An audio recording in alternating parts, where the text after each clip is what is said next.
Genesis chapter 34. One time Dinah, the daughter of Leah, whom she bore to Yaakov, went out to visit the local girls, and Shechem, the son of Hamor the Hivi, the local ruler, saw her, grabbed her, raped her, and humiliated her. But actually he was strongly attracted to Dinah, the daughter of Yaakov. He fell in love with the girl and tried to win her affection. Shechem spoke with his father Hamor and said, "Get this girl for me. I want her to be my wife." When Yaakov heard that he had defiled Dinah his daughter, his sons were with his livestock in the field. So Yaakov restrained himself until they came. Hamor, the father of Shechem, went out to Yaakov to speak with him, just as Yaakov's sons were coming in from the field. When they had heard what happened, the men were saddened and were very angry at the outrage this man had committed against Israel by raping Yaakov's daughter, something that is simply not done. But Hamor said to them, "My son Shechem's heart is set on your daughter. Please give her to him as his wife, and intermarry with us. Give your daughters to us, and take our daughters for yourselves. You will live with us, and the land will be available to you. You'll live, do business, and acquire possessions here." Then Shechem said to her father and brothers, "Only accept me, and I will give whatever you tell me. Ask as large a bride price as you like. I'll pay whatever you tell me. Just let me marry the girl."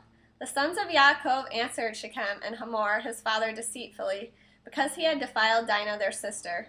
They said to them, "We can't do it because it would be a disgrace to give our sister to someone who hasn't been circumcised.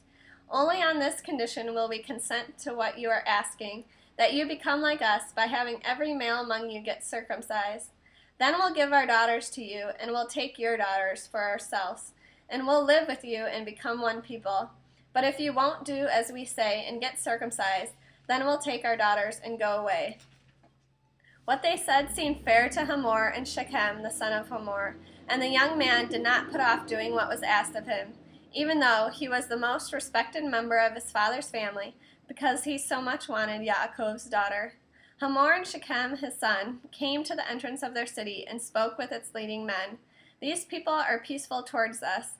Therefore, let them live in the land and do business in it, for as you can see, the land is large enough for them. Let us take their daughters as wives for ourselves, and we'll give them our daughters.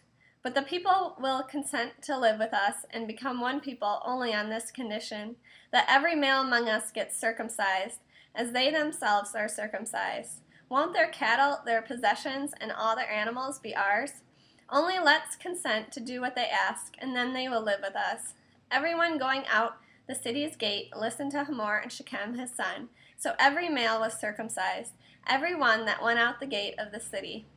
On the third day after the circumcision, when they were in pain, two of Yaakov's sons, Shimon and Levi, Dinah's brothers, took their swords, boldly descended on the city, and slaughtered all the males.